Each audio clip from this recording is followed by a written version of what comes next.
Singapore ఆసుపత్రిలో కోలుకుంటున్న పవన్ కళ్యాణ్ చిన్న కుమారుడు మార్క్ శంకర్ క్రమంగా కోలుకుంటున్నారు. రాత్రి సింగపూర్ చేరుకున్న పవన్ కళ్యాణ్ ఆసుపత్రిలో మార్క్ శంకర్ ను చూసి చెలించిపోయారు. మార్క్ ఆరోగ్య పరిస్థితిని అడిగి తెలుసుకున్నారు. అయితే మరో 3 రోజుల ఆసుపత్రిలోనే మార్క్ చికిత్స అందించాలని వైద్యులు తెలిపినట్లు తెలుస్తోంది.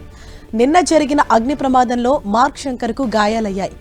ఊపిరితిత్తుల్లోకి పొగ చేరటంతో అస్వస్థతకు గురయ్యాడు. అటు చిరంజీవి దంపతులు సైతం సింగపూర్లోనే ఉన్నారు.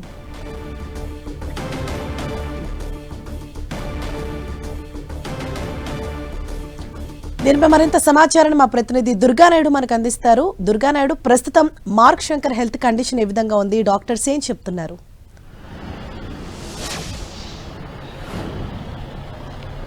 సింగపూర్ ఆసుపత్రిలో పవన్ కళ్యాణ్ చిన్న కుమారుడు మార్క్ శంకర్ కి ట్రీట్మెంట్ అయితే చాలా ఉన్నత స్థాయిలో అందిస్తున్నారని చెప్పాలి. ఎందుకంటే ఆయనకి అయినటువంటి గాయాలకు సంబంధించి చేతులకు అలాగే కాలి తొడకు గాయాలయ్యాయి కాబట్టి వాటికి సంబంధించినటువంటి ట్రీట్మెంట్ గత 24 గంటలుగా వైద్యులు చాలా సీరియస్ గా అందిస్తున్నారు. అయితే ఈ రోజు ఉదయమే ఆయన ఐసీయూ నుంచి నార్మల్ రూమ్ కి షిఫ్ట్ చేసినట్టుగా మనకి సమాచారం ఉంటుంది. నిన్న రాత్రే డిప్యూటీ సీఎం పవన్ కళ్యాణ్ తో పాటు చిరంజీవి దంపతులు కూడా సింగపూర్ వెళ్లారు. సింగపూర్ వెళ్లిన తర్వాత పవన్ కళ్యాణ్ మార్క్ శంకర్ ని కలిశారు, చూశారు, అక్కడ ఉన్నటువంటి వైద్యులతో మాట్లాడారు.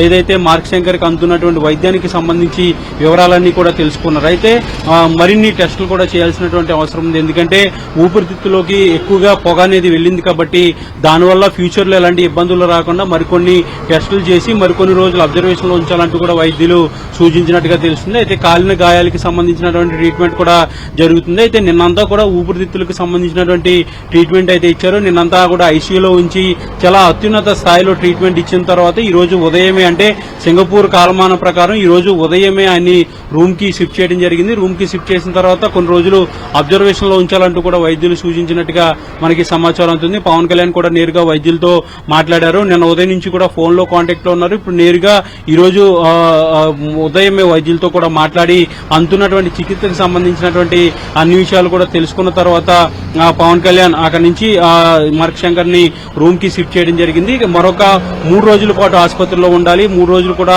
వైద్యుల పర్యవేక్షణలో అబ్జర్వేషన్ లో ఉంచాలంటూ కూడా వైద్యులు ఇప్పటికే సూచించారు. ముఖ్యంగా ఊపిరితిత్తులకు సంబంధించి మరికొన్ని పరీక్షలు కూడా చేయాల్సినటువంటి అవసరం ఉన్నట్టుగా వైద్యులు చెప్పినట్టుగా మనకి సమాచారం ఉంది. ఎందుకంటే ఎక్కువగా పొగ అనేది వెళ్లింది కాబట్టి ఆ పొగకు ఊపిరితిత్తులు ఎఫెక్ట్ అయ్యాయా లేదంటే భవిష్యత్తులో ఏమైనా ఇబ్బందికర పరిస్థితులు వచ్చే అవకాశం ఉందా అనే దానికి సంబంధించి ముందు జాగ్రత్తగా అనేక టెస్టులు కూడా చేసి దానికి సంబంధించినటువంటి ట్రీట్మెంట్ కూడా ఇవ్వబోతున్నారు. మరొక పక్క ఏదైతే స్కూల్లో ప్రమాదానికి గురైనటువంటి మరికొంతమంది చిన్నారులకు సంబంధించినటువంటి ఆరోగ్య పరిస్థితిని కూడా పవన్ కళ్యాణ్ అడిగి తెలుసుకున్నట్టుగా మనకి తెలుస్తుంది. వాళ్ళు కూడా అంతా కూడా క్షేమంగా ఉన్నారు. ఒక బాలుడు మాత్రం చనిపోయినట్టుగా నిన్నే ఆల్రెడీ ఆసుపత్రి వర్గాలు ప్రకటించాయి కాబట్టి మిగిలినటువంటి వాళ్ళకి అందుతున్నటువంటి చికిత్సకు సంబంధించి కూడా పవన్ కళ్యాణ్ ఆరా తీశారు. మార్క్ శంకర్ కి సంబంధించి అయితే ఎలాంటి ప్రమాదం లేదు, కేవలం కాలిన గాయాలకి ట్రీట్మెంట్ జరుగుతుంది. తర్వాత ఊపిరితిత్తులు కూడా అన్ని రకాలుగా ఫంక్షనింగ్ అంతా కూడా చాలా కూల్ గా ఉంది. అన్ని వైద్య పరీక్షలు కూడా నిర్వహించారు. దానికి సంబంధించినటువంటి ట్రీట్మెంట్ కూడా నిన్నంతా కూడా అందించిన తర్వాత ఈ రోజు ఉదయం ఐసీయూ నుంచి రూమ్ కి కూడా షిఫ్ట్ చేయడం జరిగింది. మరొక 3 రోజుల పాటు ఆసుపత్రిలోనే ఉంచి అబ్జర్వేషన్ లో ఉంచాలంటూ కూడా వైద్యులు కుటుంబ సభ్యులకి సూచించడం జరిగింది.